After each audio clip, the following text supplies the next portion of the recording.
Hey guys, tonight we drift far, far back in time to when the world looked very different, an ice age Earth, frozen under vast sheets of glacier with winds that bite harder than any modern winter chill. You're not in your cozy bed anymore. You're standing barefoot on snow you don't really want to think about, with icy air stinging your lungs and the faint glow of firelight your only anchor in a world that seems designed to snuff you out. You probably won't survive this, but don't worry. We're going to stroll through it together, slowly, with plenty of pauses to yawn. So, before you get comfortable, take a moment to like the video and subscribe, but only if you genuinely enjoy what I do here. And I'd love it if you'd share your location and the local time in the comments below. It's always fun to see who's listening from which corner of the world and at what sleepy hour. Now dim the lights, maybe turn on a fan for that soft background hum, and let's ease into tonight's journey together. The first thing you notice as dawn breaks is the sound, or rather the lack of it. Snow muffles everything. The world feels padded, insulated, like the whole earth is wrapped up in furs. Your breath comes in pale clouds, rising then vanishing, as if you're exhaling pieces of yourself into the cold. Around you, your small group of clan members stirs slowly from the night's huddle. Nobody bounces out of bed during the Ice Age. Everyone aches, everyone shivers. You stretch your arms, joints creaking, the way a cave bear does after a long night wedged into stone. The wind snakes into the shelter, whistling around the mammoth hide draped across the entrance. You push it aside and step outside. The sky is pale, tinged with faint streaks of pink, the sun struggling to pierce through the morning haze. The ground crunches underfoot, a crust of ice lying over the snow. You kick it once, just to hear the sound like brittle pottery snapping in half. You glance toward the fire pit, little more than a circle of stones blackened by soot. The coals are faint, but still alive, a soft orange glow under the ash. This, you realize, is the single reason you're still here. Historians say that fire mastery was the dividing line between survival and oblivion during these frozen centuries. Without it, you'd be an Ice Age popsicle. You crouch, stir the embers, add a pinch of dried moss and a stick or two. The tiny flames lick upward, as eager to live as you are. The smoke stings your eyes, but you're oddly grateful for it. Behind you, someone coughs. Your clanmates emerge one by one, wrapped in furs, stitched with bone needles. The children's faces peek, out from hoods rimmed with wolf fur, their noses already pink from the cold. They look half asleep still, trudging toward the fire. There's no breakfast buffet waiting, no steaming mugs of cocoa. Instead, someone hands you a shard of roasted marrow bone saved from last night. Grease clings to your fingers, sticky but rich, sliding down your throat with a taste that's both comforting and faintly alarming. You wonder if your cholesterol just jumped by several points, though of course you don't know what cholesterol is yet. Lucky you, the routine of morning survival is always the same. You stoke the fire. You check the tools, flint blades, spears, scrapers, all kept tucked in hide pouches, wrapped against the cold so they don't crack. You brush snow from the entrance of the shelter, shake ice from your cloak, and step out to scan the horizon. The landscape is endless, flat plains stretch, away dotted with hardy shrubs and the skeletons of trees. In the distance, a herd of something, maybe reindeer, maybe woolly horses, moves like a grey smear against the white. Your stomach growls at the sight, but you know better than to rush. The hunt comes later. For now, the goal is warmth, organization, and deciding who goes where.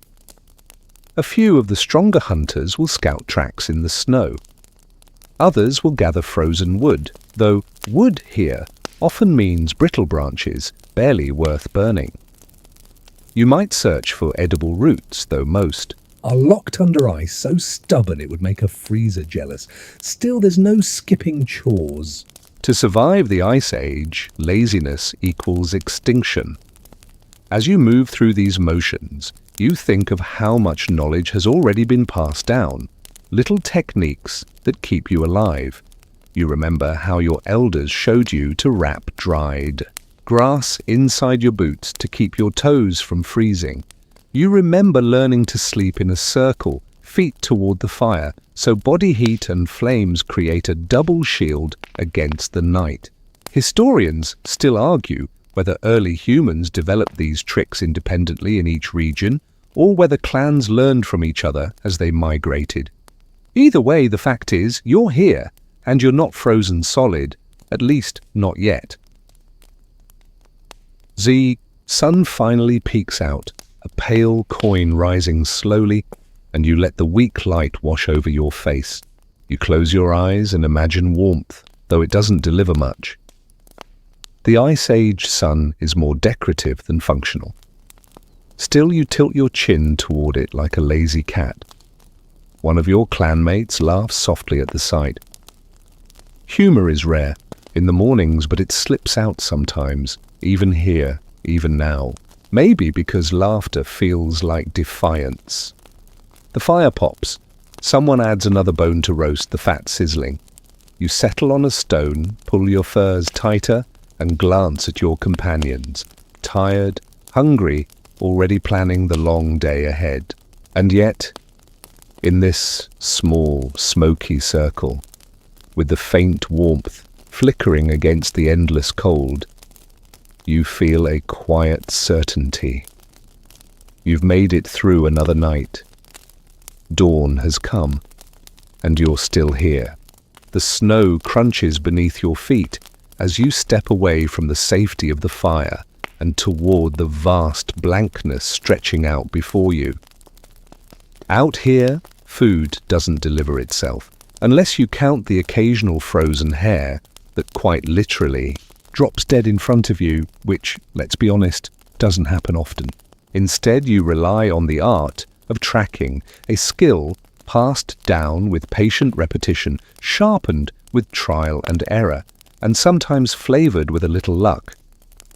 The air is so sharp it almost squeaks when you inhale. Every sound carries far in, the frozen stillness. A raven croaks overhead, the black shape cutting across the pale sky. You notice it circling in the distance. Ravens often know where herds are, and your clan has learned to follow their patterns. It's like having a noisy, feathered GPS, though a little less reliable. Historians still argue whether Ice Age hunters deliberately tracked bird flight, but the coincidence happens too often for you to ignore. You kneel down at the edge of a trail, brushing snow aside with your mittened hand. There it is, a hoof print. The edges are sharp, still holding their shape, which means the animal passed recently. You lean in closer, noting the depth of the impression. A heavy creature, moving at a steady pace. Your clanmate crouches beside you, nodding in quiet agreement. It's reindeer. You know the signs almost as well as you know your own reflection, though reflections are rare in this frozen world unless you count icy puddles that make everyone look like a distorted potato. Your breath fogs the air as you stand again, motioning for the others. Spears shift on shoulders, furs rustle, and you all begin the long trudge. The snow squeaks beneath your boots with every step. The silence of the land makes you hyper-aware of movement. A distant flicker of antlers, a smudge of dark against the white horizon. There they are, a herd, perhaps 24 strong, grazing on lichen they pour out from under the snow. They move slowly, their flanks rising and falling, breath steaming in clouds. You can almost hear their snorts carried on the wind. The hunt isn't just about rushing forward, it's about patience. You circle wide, keeping low, hiding behind sparse clumps of brush or dips in the ground. Your heart pounds not from exertion, but from anticipation. The reindeer have sharp senses. One careless crunch of snow and they'll scatter like leaves in a storm. And once they run, your chances of dinner vanish with them. Historians say Ice Age hunters perfected persistence hunting, the art of chasing prey until it collapsed from exhaustion. Others argue that throwing spears and coordinated ambushes were more practical, especially in harsh winter landscapes where conserving your own energy meant everything. Maybe both are true. For you today, it's all about the ambush. Your clan positions itself, two circling behind, another off to the flank. You crouch low, gripping your spear, its flint tip sharp enough to pierce hide. The reindeer stamp and sniff the air, uneasy, as though sensing danger, but not yet certain of it. The moment stretches long, every breath and heartbeat measured. Then one of your clanmates whistles sharply. The herd startles, bunching together, hooves kicking up snow. And in that moment of confusion, the hunters surge. Your arm arcs forward, the spear sailing through the cold air. It thuds into the flank of one reindeer. The creature stumbles, then bolts, dragging the shaft with it. The herd explodes in motion, snow flying, bodies crashing against each other in panic. You give chase, lungs burning, boots slipping. Your spear was only the beginning. Now the real struggle begins. The hunt stretches on. Minutes feel like hours as you and the others herd the injured animal away, cutting it off from the group, pushing it toward uneven ground. The snow deepens, slowing it. The reindeer crashes against a drift, legs flailing. Another spear flies, this one striking true.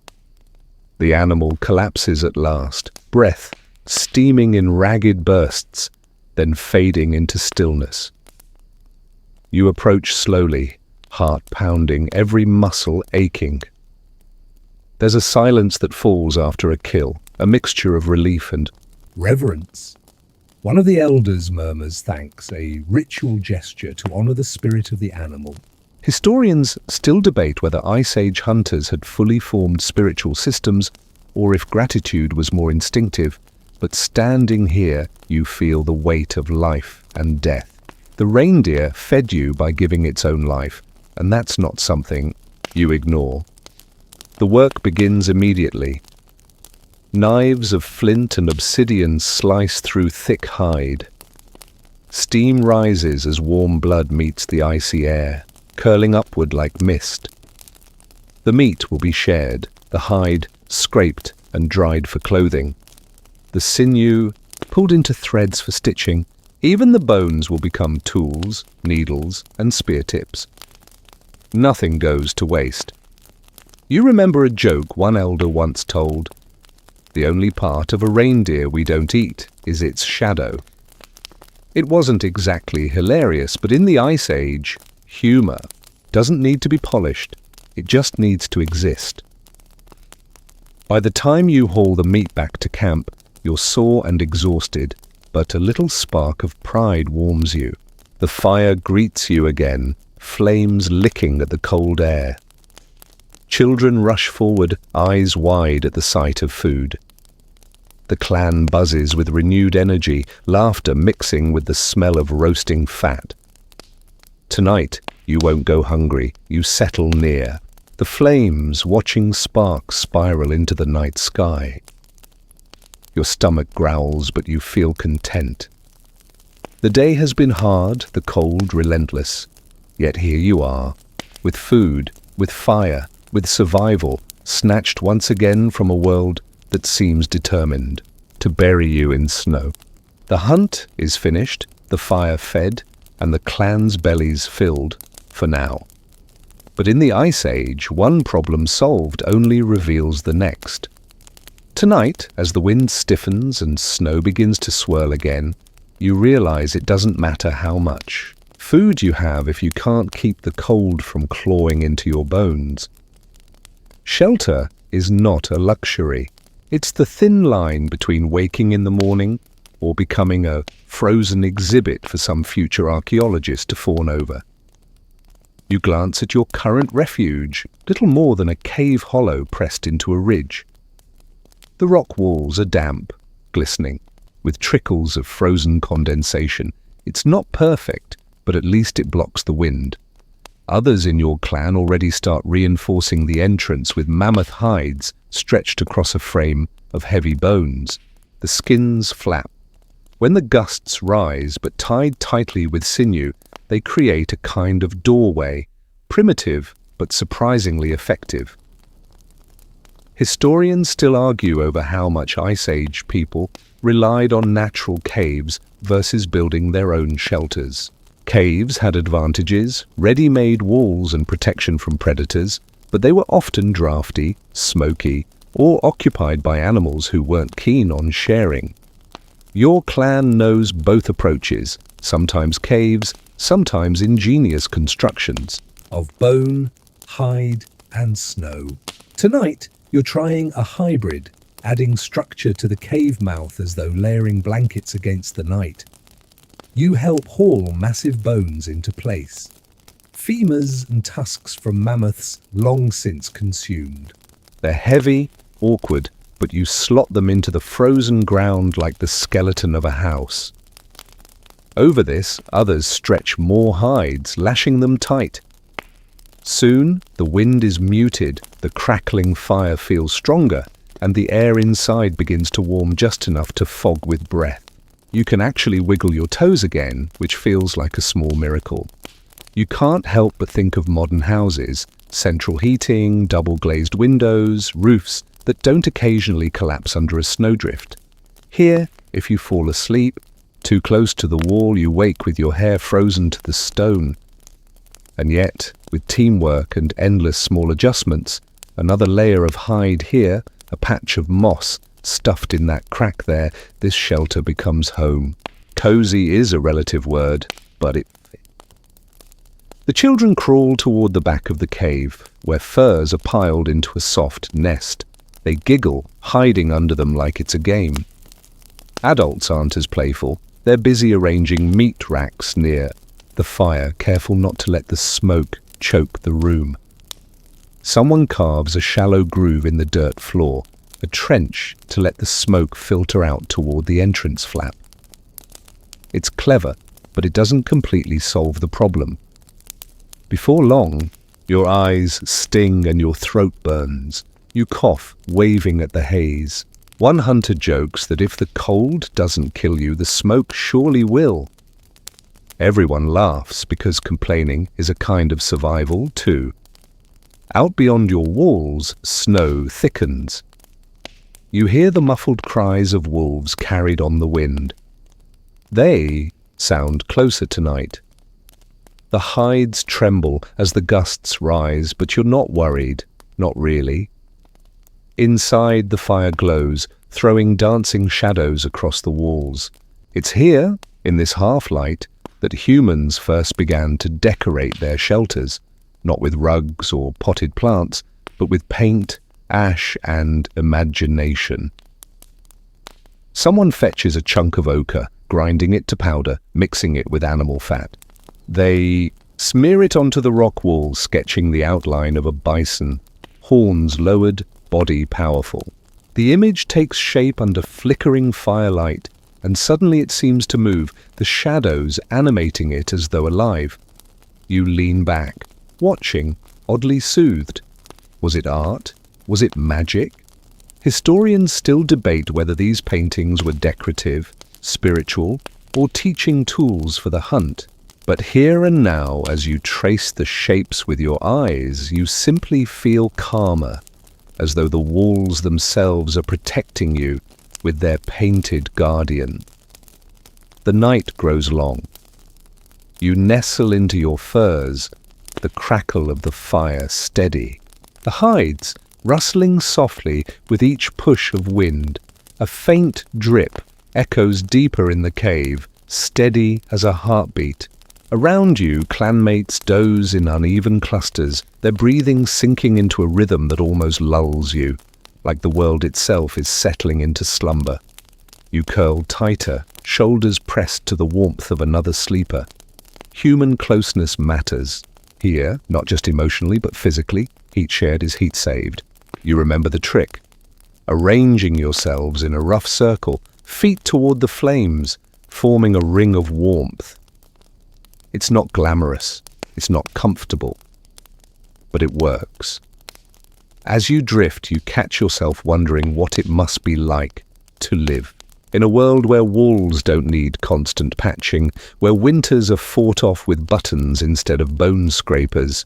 But then the fire pops, and the painted bison seems to leap against the wall, and you think maybe, just maybe, there's beauty here too. The wind howls outside, the wolves cry again, but you're safe, the shelter holds.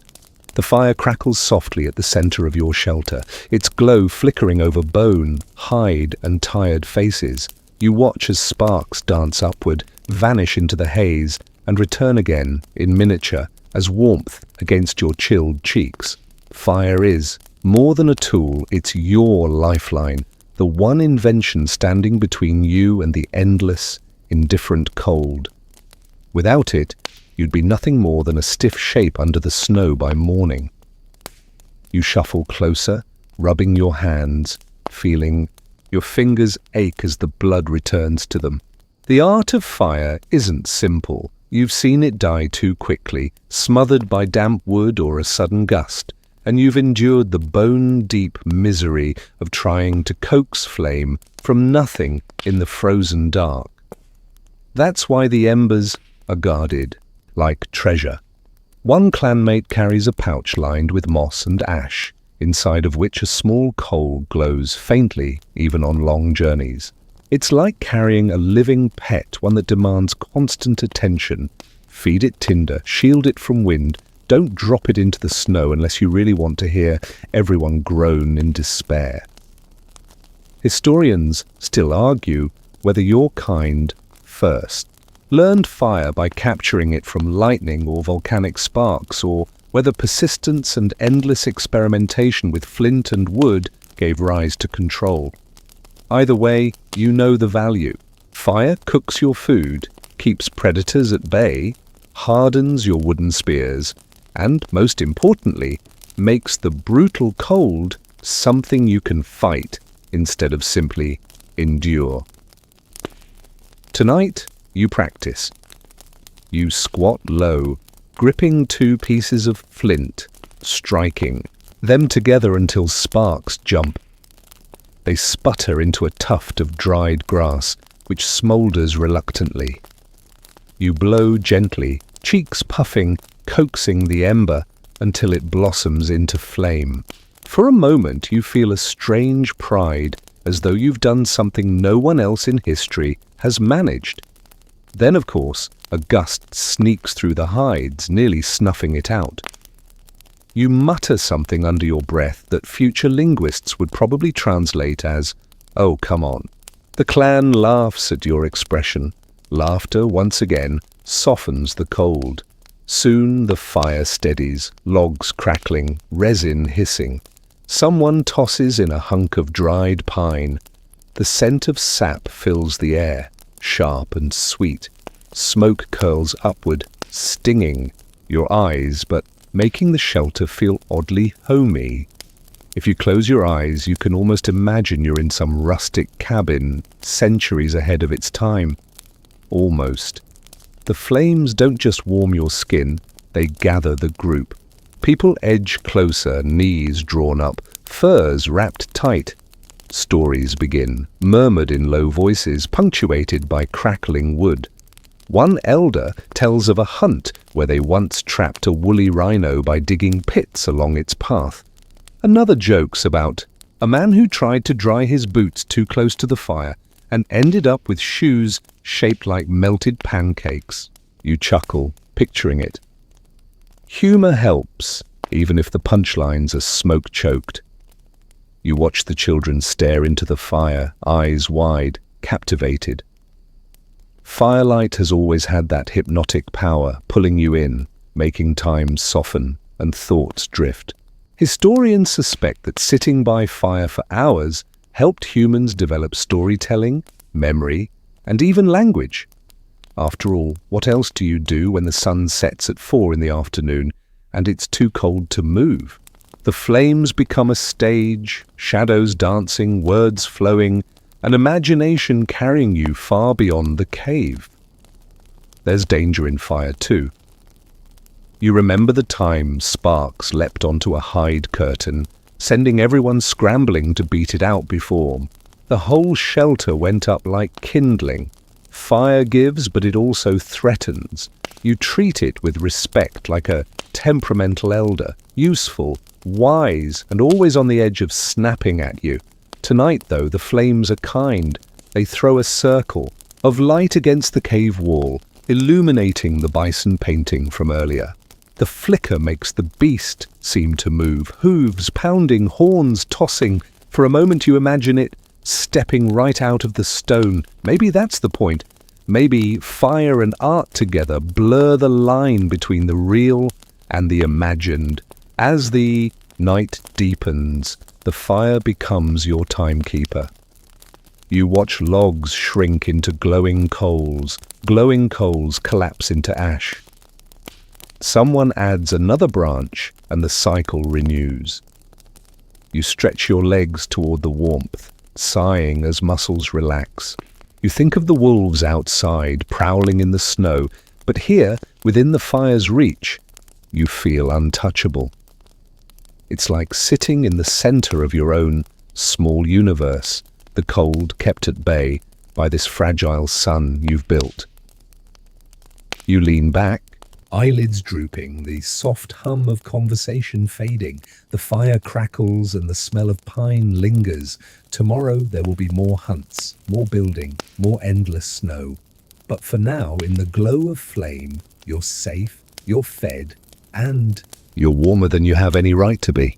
Morning comes not with warmth, but with the faintest wash of grey across the snow-laden horizon. The fire has dwindled to a bed of glowing coals, their heat fragile and fading. You stir awake, joints stiff, the heavy furs clinging to your shoulders like the embrace of a reluctant friend. The first sound you hear is the crunch of someone's footsteps as they step outside into the brittle dawn, snow squeaking underfoot. You follow, pushing aside the hide flap, and the cold greets you like a wall. It bites instantly at your nose, stiffens your eyelashes and makes each breath a puff of white mist. The world is silent, smothered in frost, the trees bowing under their icy loads, the horizon a pale blur. But survival waits for no one. You need food, and today's hunt begins early. The hunters gather spears in hand, edges tipped with fire-hardened points or chipped stone blades. Each weapon is the product of long patience, striking flint until a sharp edge splinters free, attaching it with sinew, resin, and hope. They are fragile tools against the vastness of nature, but they're all you have. You feel the weight of one in your hand, balance it, test the point with your thumb. It's sharp enough to pierce hide, but whether you'll land your mark is another matter. Tracks scatter across the snow, faint impressions of hooves and paws pressed into the icy crust. The clan debates in low tones, follow the reindeer herd spotted yesterday, or chase the hares darting through the underbrush. Reindeer mean meat for weeks, hides for clothing, sinew for thread, but they also mean danger. One wrong move, and you'll be the one lying still in the snow. Hares, meanwhile, are quick, plentiful, but too small to fill hungry bellies for long. The decision is made. Today, you go after the reindeer. You set out in a slow line, breaths clouding, spears slung over shoulders. The snow crunches beneath. Your feet, every step a reminder of effort. The air is so cold it almost hums, your ears aching with each gust of wind. You tighten your furs and push forward, eyes scanning the horizon. Hours pass. Your legs ache, your stomach growls, and the world remains stubbornly empty of prey. Finally, the lead hunter raises a hand, crouching low. Ahead, dark shapes move. Across the white expanse, a herd of reindeer, their antlers like tangled forests of bone, their breath steaming in the frigid air. They paw at the snow, scraping for lichens, unaware of the eyes watching from a distance. The strategy is simple, in theory brutal in execution. The group fans out, moving with painstaking slowness, circling wide so as not to alert the herd. You grip your spear, heart thumping, aware that this could be the difference between comfort and hunger in the days to come. Then, chaos. A stone is thrown, a shout echoes, and the herd bolts. Snow erupts in a frenzy of hooves and antlers, bodies surging forward. You sprint, lungs burning, legs straining, throwing yourself into the chase. The sound is thunderous, snorts, crashes, hunters shouting encouragement, feet pounding against frozen earth. You draw close to one reindeer, its flanks heaving, legs slipping on ice. Your spear rises, arm trembling with effort. You hurl it forward. The stone tip bites, not deep, but enough to slow the animal. Others close in, striking, shouting, herding it toward a patch of ice where it stumbles. The final blow lands and the creature collapses, its great antlers sinking into the snow. Silence follows except for your ragged breathing. Steam rises from the animal's body, a cloud of warmth, vanishing into the bitter air. The clan gathers, touching the fallen beast with reverence. There's no celebration, no cheer. Only relief. This reindeer will mean survival. Its meat will fill the cooking pits, its hide will become cloaks and boots, its sinew will stitch new tools. Even its bones will be shaped into needles and awls. Nothing will be wasted. Work begins at once. Knives flash, hands steady despite the cold. The hide is peeled carefully, rolled to carry home. Meat is cut in strips packed with snow to preserve it. The air is thick with iron scent, but no one complains. It's the smell of victory, of endurance against the odds. By the time you turn back toward the shelter, dragging bundles of hide and meat, the sun is sinking again. The world glows pink and gold, the snow sparkling like fields of diamonds. Exhaustion weighs on you, but so does satisfaction. Today you've bought time against hunger. As you trudge back, you glance at the distant forest. Somewhere, wolves watch, drawn by the same scent of blood. Somewhere, the cold sharpens its edge, waiting for the next moment of weakness. But for tonight, you've earned warmth, food, and another sunrise. Survival doesn't promise comfort, but it does grant moments like these. When the clan returns victorious, the fire awaits, and you know that for now at least, you endure. By the time the hunters return, the world has already begun folding into darkness. The fire pit glows, its smoke curling through the shelter and escaping in ribbons into the star-pricked sky. You enter the camp with aching shoulders, dragging the weight of the reindeer's gifts. The others greet you not with cheers but with quiet nods of relief, as though to celebrate too loudly would tempt the spirits of hunger to return. Inside the shelter, the meat is set out on stone slabs and wooden racks. A few strips are laid near, the fire, the fat, sizzling and sending up a smell that makes your empty stomach twist. The rest is carefully arranged, some destined for drying, some to be boiled into thick stews. The process is slow, deliberate, and reverent. Nothing can be squandered. Even the smallest scraps are saved to be boiled into broth, the marrow sucked from bones, the tendons set aside for string. The women and children busy themselves with scraping the hide, working the skin so it doesn't stiffen. Long, rhythmic motions smooth the surface. The scraping sound a constant undercurrent to the murmurs of conversation. The hide will soon become blankets, cloaks, boots. You watch one child slip a piece of sinew between her teeth, pulling it taut, before passing it to an elder who rolls it carefully. Even the children know this work is survival. Dinner comes in stages. First, a thin broth ladled into carved wooden bowls, steaming and earthy, warming cold fingers as much as stomachs. Then strips of roasted meat, charred at the edges, still dripping juices.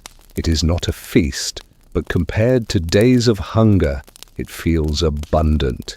You eat slowly, savoring each bite, the taste of fat rich against your tongue, the chew of lean muscle, grounding you in the present.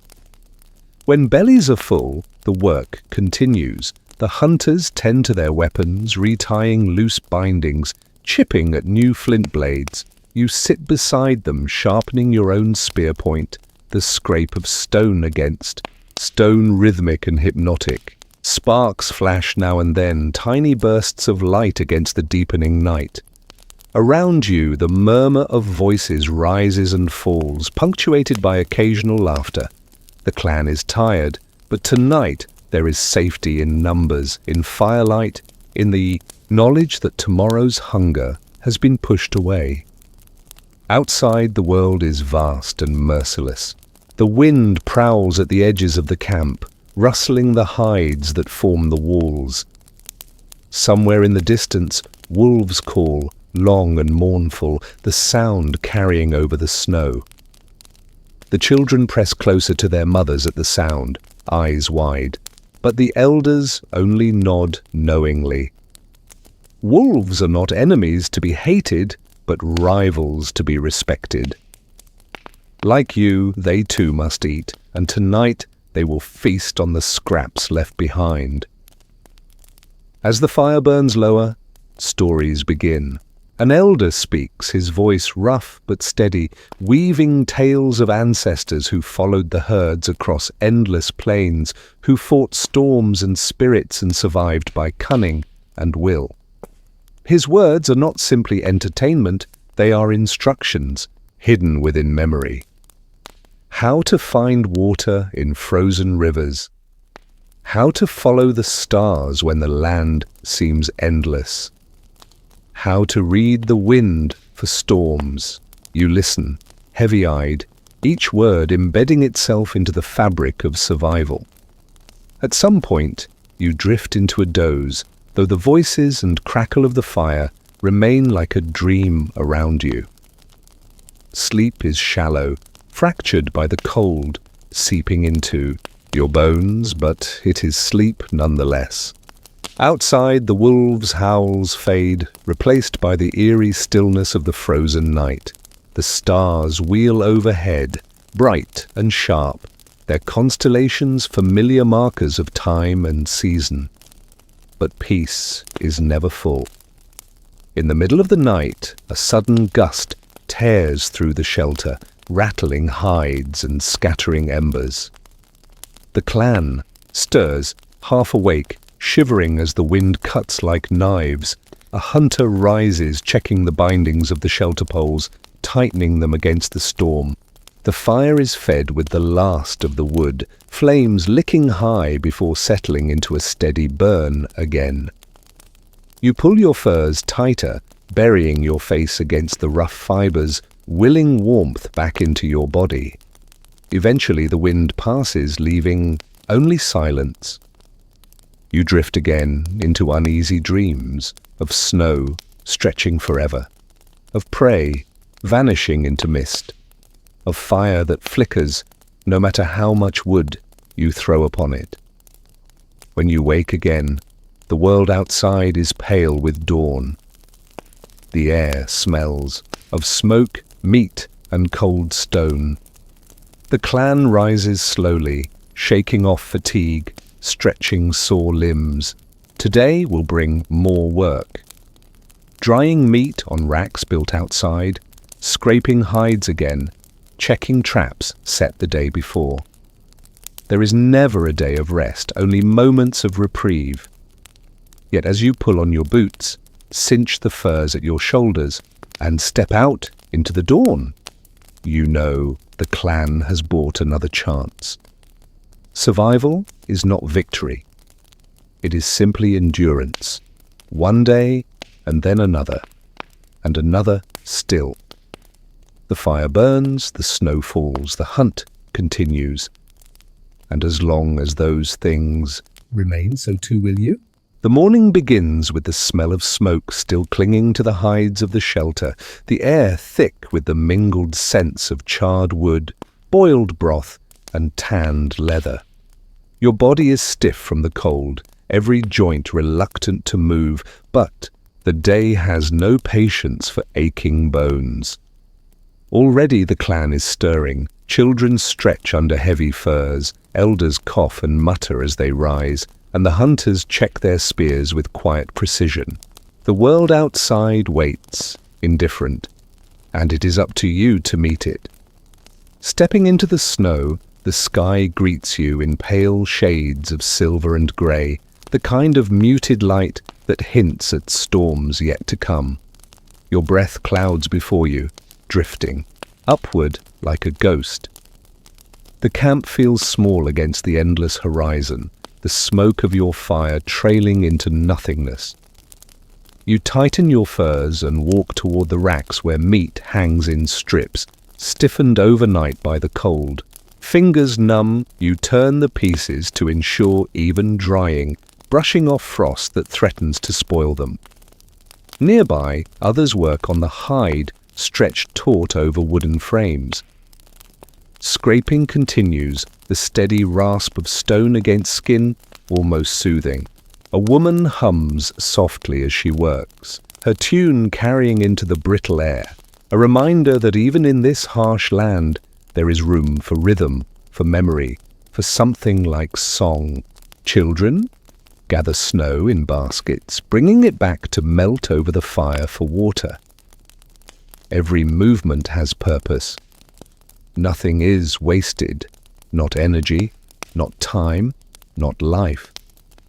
The hunters prepare to check the traps. You join them, your spear in hand, the familiar, weight settling against your shoulder. The ground crunches underfoot, ice cracking in small pops as you walk. The traps are simple but clever, pits dug into the earth, covered with branches and snow, snares strung from sinew, stone deadfalls balanced with delicate care. At the first trap, disappointment greets you, snow drifted in during the night, collapsing branches into the pit without catching prey. At the second, however, a hare dangles from the noose, its small body stiff with frost. One of the hunters lifts it reverently, a small prize but still something to add to the day's food. Further along, you find tracks, faint impressions of hooves softened by wind but still clear enough to follow. Reindeer have passed through, their prints leading into the low valleys beyond. The hunters kneel, brushing snow away to study the marks, murmuring to each other about direction, pace, and time. You crouch with them, tracing the outline with a finger, feeling the faint depression of weight pressed into the earth. The herd is moving, always moving, and you must decide whether to follow. The clan cannot survive on scraps alone. The dried meat will last some days, perhaps longer, if storms trap you indoors, but it will not stretch forever. The decision comes quickly. A small hunting party will track the herd, while others remain to guard the shelter and tend to the work of preservation. You are chosen to go, your name spoken without question, and so you return to the camp to ready yourself. Before you leave, you take what little provisions can be spared: strips of dried meat wrapped in hide, a pouch of melted snow refrozen into ice, your spear sharpened, your boots bound tightly against the cold. The elders murmur a blessing, their voices low and steady, calling upon ancestors and spirits to guide your steps. Children watch silently, their wide eyes reflecting the fire. You feel their gaze on your back as you turn toward the open land. The hunt is long and slow. Snow rises in drifts that catch your legs, slowing each step, but you push forward, following the tracks. The wind bites your cheeks, reddening your skin, but the herd draws you on. Hours pass in silence, broken only by the crunch of feet and the occasional caw of a raven overhead. The land stretches wide, white and grey, broken only by dark lines of trees or the jagged teeth of rock ridges. At last, you see them, a herd of reindeer, their bodies clustered in the distance, moving like a single living mass across the snow. Their antlers rise like a forest of bone, catching the pale light of the sky. The hunters pause, crouching low, studying the wind, planning silently. Every movement must be exact. One wrong sound, one misstep, and the herd will scatter, vanishing into the endless plain. The strategy is old but effective. Two hunters circle wide, flanking the herd, while you and another move in closer, careful to stay downwind. The snow muffles your steps, but your heart pounds loud enough to hear in your ears. Slowly you raise your spear, fingers tight around the shaft, eyes fixed on a single animal, a younger reindeer at the edge of the herd, weaker than the rest.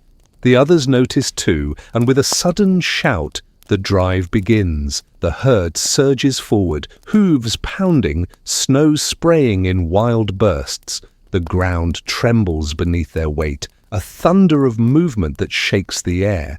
You run, every muscle burning, your spear poised.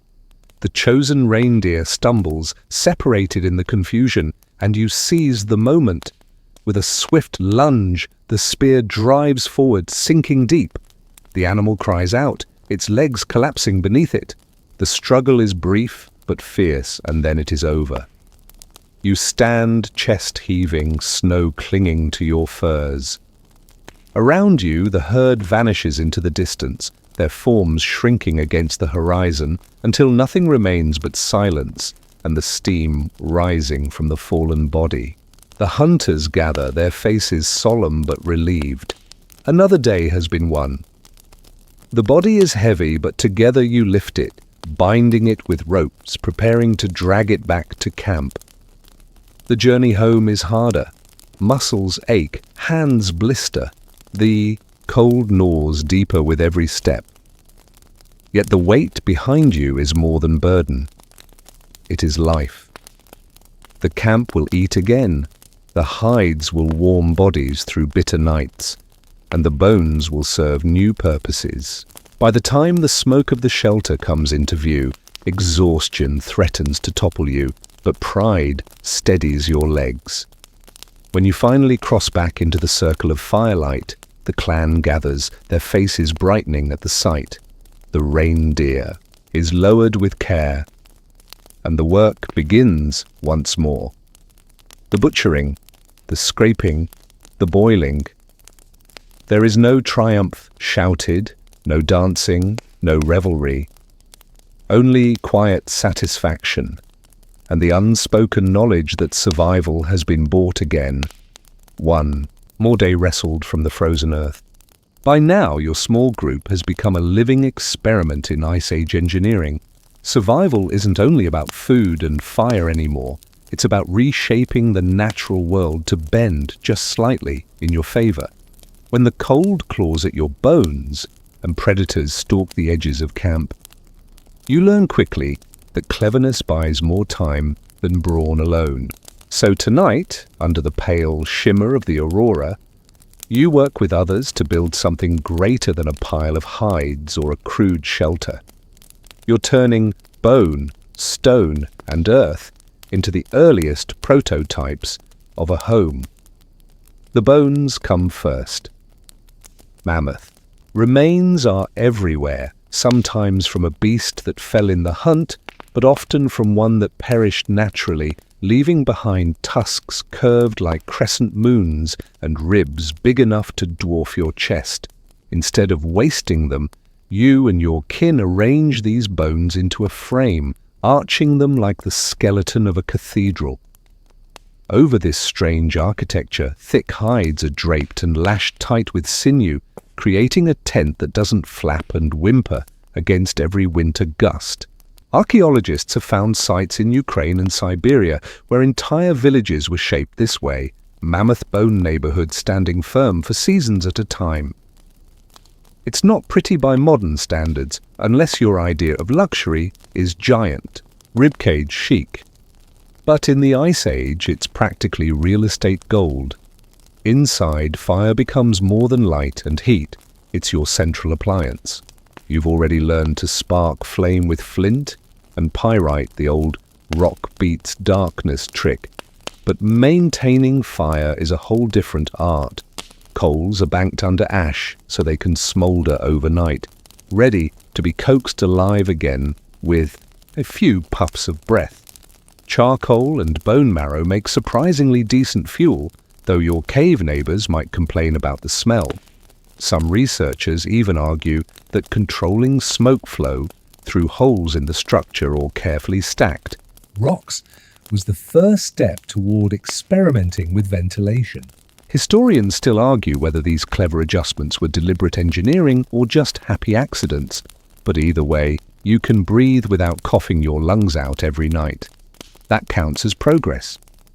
Tools evolve right alongside shelters. Stone blades aren't enough anymore.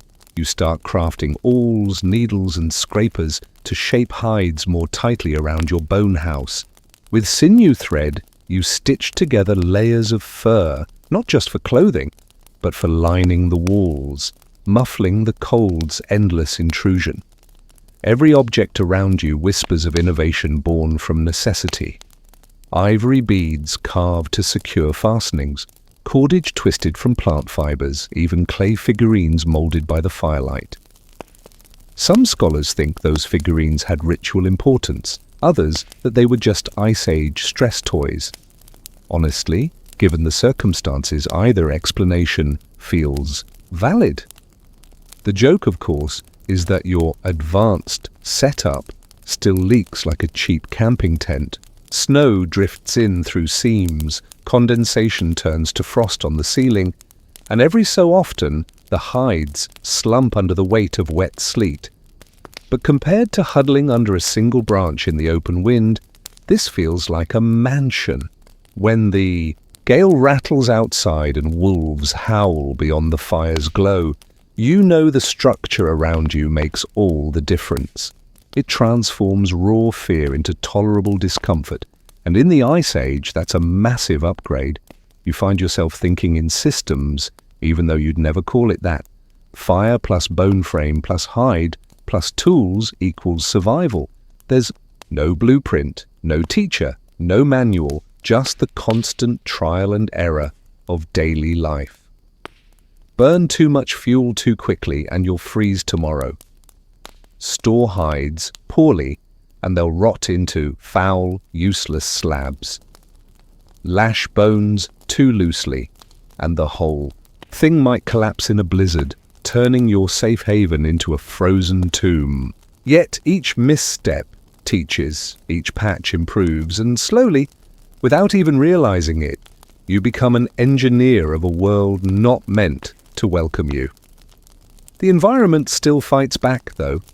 Heavy snowstorms test the strength of your structures, and shifting ice cracks the earth underfoot, threatening to split your carefully chosen camp. One unlucky morning, you wake to find part of the roof sagged low, crushed by weight.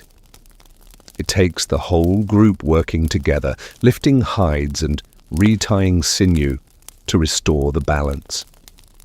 It's exhausting, but oddly affirming. Your survival is shared, woven together by effort and ingenuity. There's even time for a little humor. You laugh at the ridiculous squeak your bone awl makes when it pierces hide, or joke about who has to scrape the mammoth fat out of the fire pit this time. Ice Age comedy doesn't have much material, but it's the glue holding minds together. Without laughter, the silence of endless winter would crush you faster than hunger. Looking around your finished camp, you see more than just a shelter. You see the blueprint of everything humans will eventually build. Walls to guard against the outside, fire to warm the inside, tools that multiply effort, and a shared determination that makes survival possible. You're not just enduring, you're inventing, stone by stone, bone by bone, flame by flame. Someday, far in the future, people will look back and marvel at how primitive your creations were. But right now, staring into the crackling fire inside your mammoth bone tent, they feel like miracles. The days blur into one another, marked less by the rise and fall of the sun and more by the rhythm of work, gathering, hunting, repairing, resting. Survival is an endless maintenance project. You soon learn that what you build is never finished. Fires must be stoked, hides must be stretched, tools must be sharpened, and every small comfort you've managed to carve out from this frozen world requires constant upkeep. The Ice Age offers no holidays, no weekends off, no pause button. Even the smallest lapse can mean frostbite, sickness, or starvation. Food becomes the next obsession. Your camp is only as strong as the stomachs it fills, and winter has a nasty habit of emptying them quickly. Large game like mammoths, woolly rhinoceroses, or bison provide the best payoff, but they're dangerous and scarce. Smaller hunts, hares, reindeer, foxes, even birds help fill the gaps, though each requires traps and strategies. A snare set incorrectly wastes both time and precious fiber. A spear thrown poorly wastes energy you can't afford to lose. Nothing here is wasted. Every tendon, hide, and bone is turned into something useful, and even marrow is sucked from splintered shafts of bone. Wastefulness isn't just frowned upon, it's unthinkable. You grow familiar with the art of preservation. Fire-roasted meat provides warmth and calories for the day, but smoked and dried strips can last for weeks. Fat is rendered into tallow, which can fuel a lamp or be stored as a dense source of calories. Even in this brutal environment, humans are learning to stretch today's bounty into tomorrow's survival. It feels like a small rebellion against the constant scarcity, your own way of pushing back against nature's cruelty. Water, too, isn't always simple. Snow and ice are everywhere, but eating them raw chills the body dangerously, lowering core temperature at the exact moment you need it most. So you melt ice in stone depressions or leather bags near the fire, sipping slowly, conserving what you can. Every gulp tastes faintly of smoke tinged with earth and ash, but it is life in liquid form. It's strange to think that something so abundant, endless frozen water, can still feel so difficult to obtain. Predators remain a shadow on the edges of your camp. Wolves circle more boldly now, drawn by the smell of smoked meat. Their eyes gleam in the dark, yellow pinpricks just beyond the fire's reach. Sometimes you hurl flaming branches into the night to drive them back. Other times you simply sit, spears in hand, hoping the pack loses interest. Big cats, saber-toothed ones with teeth like curved knives, are rarer but infinitely more dangerous. You know that a single mistake, a single moment of distraction could end in silence and blood. In this landscape, you're never the only hunter, and yet it's not just predators that threaten. The cold itself hunts you constantly. Nights dip to temperatures that turn breath to ice and freeze exposed skin in minutes. You keep hides wrapped tight, share warmth in a heap with others, and guard the fire as though it were a child. Frostbite is an enemy that creeps quietly. It takes a toe, a finger, a nose, long before you realize what's been lost. Sometimes you notice someone's hands growing black at the edges. There's nothing to be done but carry on adapting, even as the environment quietly collects its toll. Your group grows closer in these conditions. Cooperation isn't optional, it's survival. One person may weave cord, another may set traps, another may tend the fire while the hunters range outward. The old ones pass down stories both practical and symbolic. Some tales explain where the mammoths come from, others why the fire must be fed.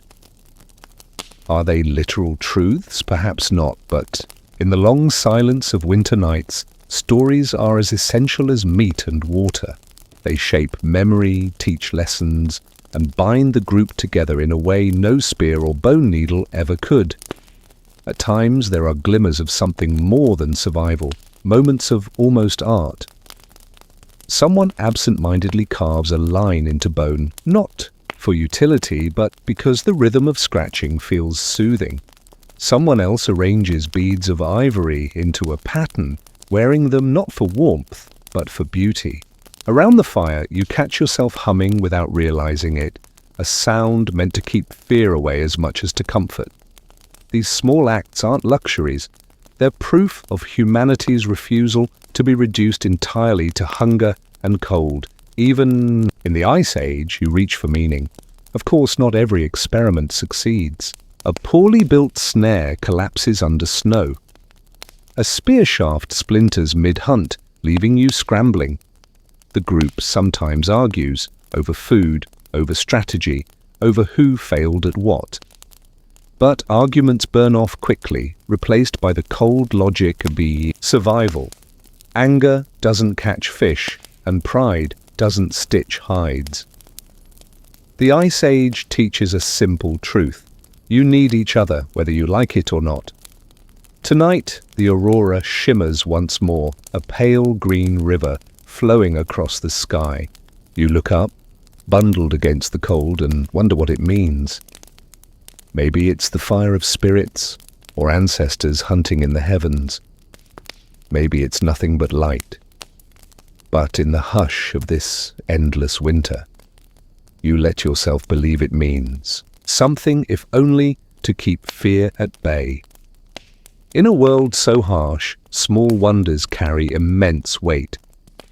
You return to your mammoth bone shelter, duck inside, and feel the heat of the fire against your face. The wind moans outside, but within there is warmth, food, and the steady breathing of others. It isn't luxury, but it is enough. For now, you've outlasted another day of the Ice Age. Tomorrow will bring its own battles, its own mistakes, its own quiet victories. But tonight, with fire crackling and hunger dulled, you dare to rest. The storm does not ease when the sun rises. In fact, you cannot even see the sun, only a vast curtain of grey pressing down on the world. Snow sweeps sideways, fine as ground flour, finding every crevice in the walls of your shelter. The hides that once seemed thick and protective now shiver and snap like sails in a gale. Your breath fogs instantly, hanging in the dim air before being whipped away by drafts you cannot fully block. Every movement you make is slow, as though the cold itself has weight. You flex your fingers, then pull them back into the warmth of your furs, though warmth feels like a generous word this morning. The clan huddles together, shoulders pressed tight. You can feel the heartbeat of the person beside you, the rhythm as steady as the firelight that refuses to die. Sparks crackle weakly, smoke drifting sideways because the wind forces its way down even the smallest vents. It smells sharp and acrid, But you accept the sting in your eyes because smoke means fire, and fire means survival. Without it, you are no different from the mammoths lying stiff in the drifts outside, their eyes frosted shut. You hear the faint cry of a child, thin, wavering. The mother rocks her gently, crooning a low hum, a melody likely older than language itself. It is the same sound you remember from your own childhood, half lullaby, half spell, meant to soothe the child and remind everyone else that there is still softness in this harsh world. Historians still argue whether early humans used songs primarily for comfort, ritual, or teaching, but here in the cramped warmth of the shelter, you know, songs are what keep the mind from shattering. Outside, wolves prowl. You don't see them, but you feel them, as surely as you feel the ache in your toes. Their howls thread through the wind, rising in eerie crescendos, as if mocking your fragility. Once, that sound would have sparked dread. Wolves circling, eyes glinting, fangs flashing. But in this age, it is also opportunity. A single wolf pelt means a hood or boots, a lining against death itself. There are even whispered stories that some wolves, strangely tolerant ones, linger close to human camps for scraps, and that, over generations, people and wolves learn to trust each other. Scholars still debate if this Ice Age companionship marked the dawn of domesticated dogs, but the idea feels strangely comforting. You imagine a shaggy creature at your side, warm and loyal, a living shield against loneliness. The day passes in twilight. Time becomes meaningless when light cannot Pierce the sky. You try to keep track of the hours by feeding the fire in small increments. Here a branch, there a sliver of resinous pine, but eventually you forget whether it is morning or afternoon, yesterday or today. In the Ice Age, survival means surrendering to a rhythm larger than yourself. The earth decides when you move and when you wait, when you breathe easily and when the air scrapes like knives. At one point, the storm lessens just enough for you to peek outside. You brace yourself, tugging aside the flap of hide. Instantly, snow lashes your cheeks, tiny daggers against exposed skin. You squint. The landscape has transformed entirely.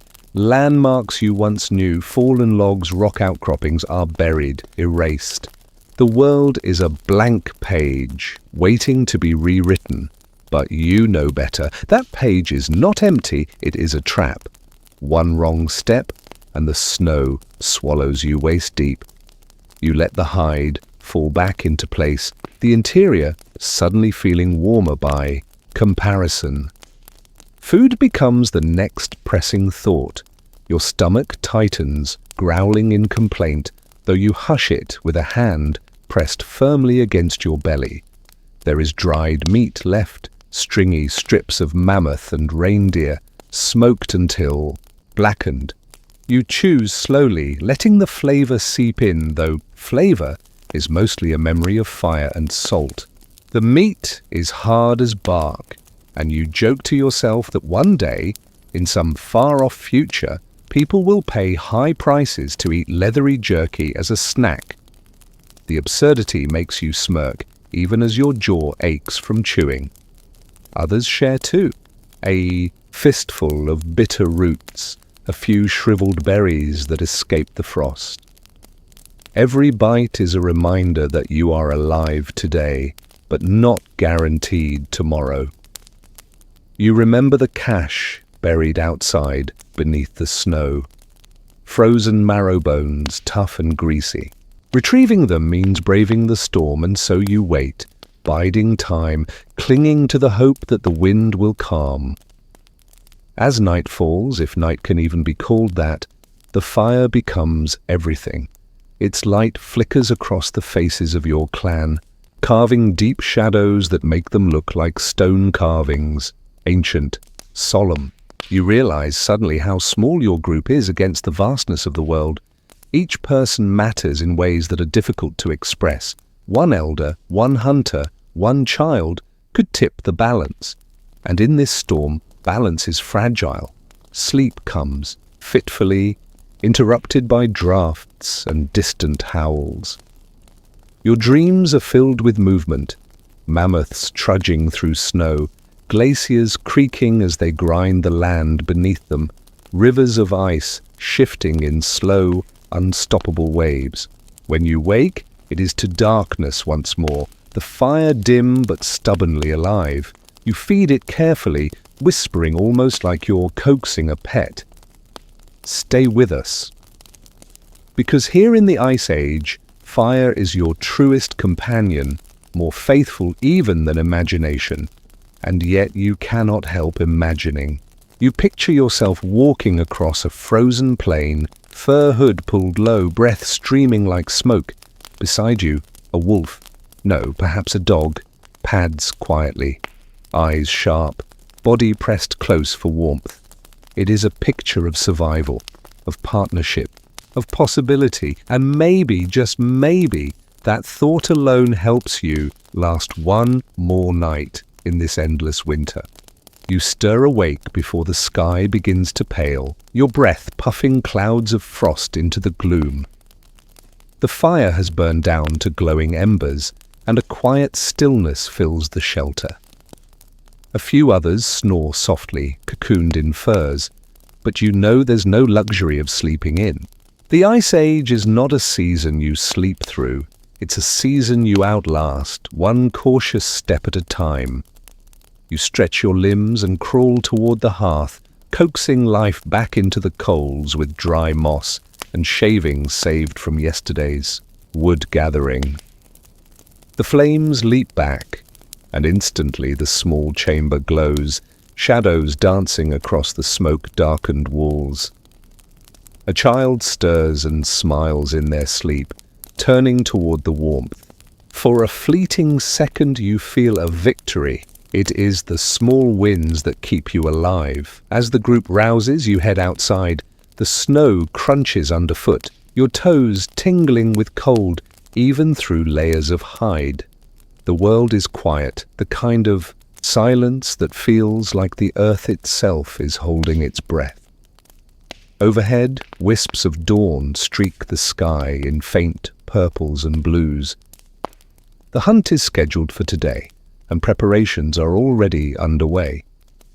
Spears are sharpened with careful, rhythmic strokes of flint, each point gleaming faintly in the new light. You take one in your hand, testing its weight, aware that this tool is more than wood and stone. It's your line between life and starvation. The hunt is dangerous, yet it bonds the group.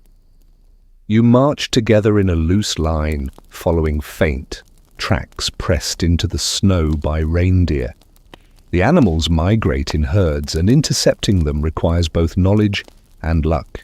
Hunters spread wide, scanning the horizon, while others murmur softly, mapping strategy with gestures and short words. Historians still argue whether such hunts were entirely cooperative or if small family groups competed, but either way, cooperation here feels vital. You feel the weight of it. One mistake could scatter the herd or injure a hunter, and in the Ice Age, an injury often means death. Hours of trudging pass, the snow deep in some places, crusted over in others. Your breath rasps against the cold air, and the ache in your leg settles in like an old companion. Finally, movement ahead shapes against the white. Reindeer grazing on lichen under the snow. Hearts pound, eyes sharpen, the air charged with a tension that stretches like a bowstring. Slowly, the hunters fan out, creeping low, circling the herd. You grip your spear tighter, every muscle tuned to silence. Then, an explosion of motion. Spears fly, shouts echo, the herd scatters, hooves drumming the earth. One animal stumbles, pierced, and the group descends, swift and precise. You join the flurry, lungs burning, snow spraying around you. In a blur, the reindeer is brought down, its breath steaming, life fading in the bitter air. For a moment, everything stills again. There's no triumphal roar, just a collective exhale, relief more than joy. You've secured food, and with it, another stretch of survival. The process begins immediately. Knives of flint and bone slice through hide, hands working quickly before the cold stiffens the body. The meat is divided, marrow-rich bones cracked, tendons pulled for bowstrings, hides folded for carrying. Nothing is wasted, every sinew and scrap has its purpose. A quirky tidbit, some researchers note, traces on ancient teeth suggest people even chewed animal hides to soften them, effectively turning their mouths into leather-working tools. You can almost picture yourself gnawing on hide as casually as chewing gum, though admittedly with less minty freshness. The trek back is heavy but purposeful. Each person shoulders part of the load, blood smearing across hides, the copper scent sharp in the cold. When you finally reach the camp, voices rise in welcome. Children peer eagerly, eyes bright at the sight of meat. The reindeer is laid out, portions divided, some for immediate roasting, some for drying into long-lasting strips, some hidden away in cold caches beneath snow and stone. You help hang strips of meat on wooden frames near smoky fires, the scent drifting thick and rich through the air. Hunger gnaws at your stomach, but patience holds. You know the wait will make the feast sweeter. Evening settles, and the group gathers around the fire. The roasting meat crackles, fat hissing as it drips into the flames. You bite into your share, warmth flooding through you with each chew. It's tough, smoky, nourishing, and for a moment you almost forget the endless, cold beyond the cave walls. Conversation hums in low voices. Someone jokes about the reindeer being too slow, another mimics its stumble, and laughter breaks through, a sound so rare in these days that you savor it like the meat itself. Later, as you lick grease from your fingers and toss a bone into the embers, your gaze drifts toward the shadows. You think about the cycle of survival: hunt, feast, prepare, endure. The Ice Age doesn't grant room for complacency, but it does allow moments like this, where the hunger is quiet, the shelter warm, and the people around you close. Perhaps tomorrow will bring another challenge, another chase, another storm. But tonight, the fire burns bright, your stomach is full, and for a few hours, you can let your guard rest. Night deepens, wrapping the camp in its cold silence. The fire pops and crackles, its light flickering against stone walls, and though the air beyond remains a breathless freeze, here inside the shelter, the glow is steady, a fragile island of warmth. You curl under furs, the scent of smoke clinging to your skin, the taste of roasted meat still lingering faintly on your tongue. It should be comfort, but sleep does not come easily. In the Ice Age, the darkness carries more than quiet. It carries threats you can never ignore. Somewhere out on the frozen plain, a distant howl rises long and low. It threads through the stillness, sharp as flint, pulling every ear awake. Wolves. Their presence is constant, shadowing your movements, watching from the edges of the world. You shift uneasily, knowing that they are both rivals and teachers. They hunt as you do, coordinated, efficient, merciless. In a way, you are mirrors of each other, survival etched into every motion, but mirrors can also clash. A few hunters stir, gripping spears, scanning the shadows near the firelight. You strain your eyes, half expecting to see glowing eyes blinking from the black. But there is nothing, just the sigh of wind, the hiss of flames, the memory of the howl. Slowly, the group relaxes, though sleep remains elusive. You find yourself staring at the ceiling of the cave, tracing the faint ochre smears left by hands long before yours. Some are prints, some are shapes. Hunters, animals, lines curling into spirals.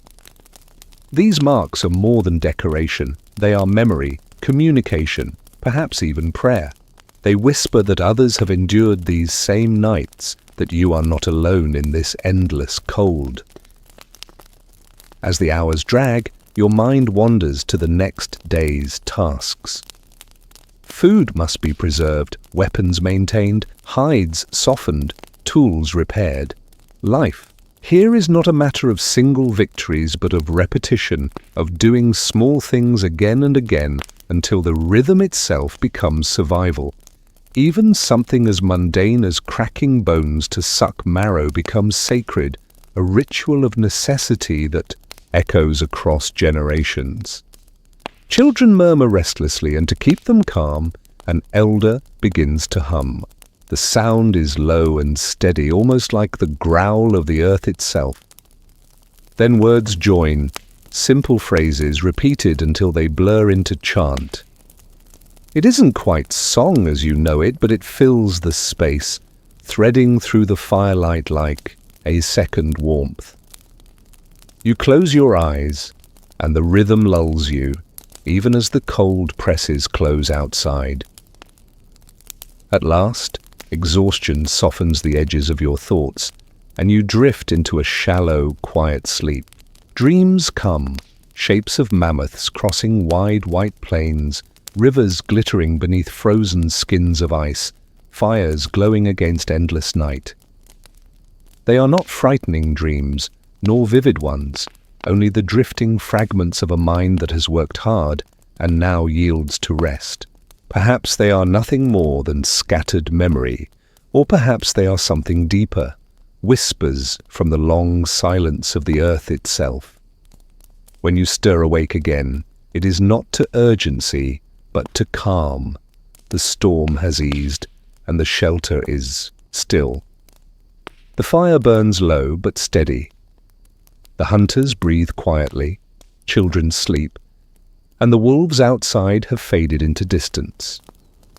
You sit for a moment in the hush, watching embers pulse like tiny stars. There is no need to move quickly. For now, survival does not demand action. It simply asks that you rest, breathe, and be. And as you let your eyes close once more, you realize that this rhythm, the endless cycle of cold and warmth, hunger and fullness, fear and rest, is all there is. It is not cruel nor kind. It simply is. And within that rhythm you find a strange comfort, as though the earth itself rocks you gently into sleep. So let the silence deepen. Let the fire burn softly. Let the weight of the firs hold you down, and the calm of the night settle into your bones. Here, in the heart of the Ice Age, you are safe enough, warm enough, still enough. The world beyond can wait. For now, it is time to rest, time to drift, time to sleep.